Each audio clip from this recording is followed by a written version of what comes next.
तर दाजी गेले चौकशी करायसाठी, कारण आम्हाला बस बघायची होती. आता इथं सिटी बसनं आलो.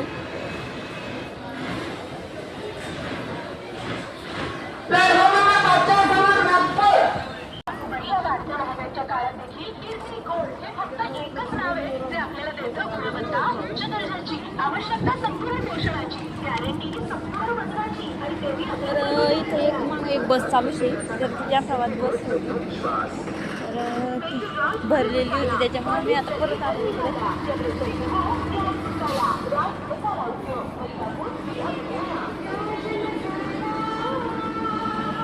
तर इथं बस मागं बस, कारण बस स्टँड मोठं असल्यामुळं, कारण संभाजीनगरचं बस स्टँड आहे.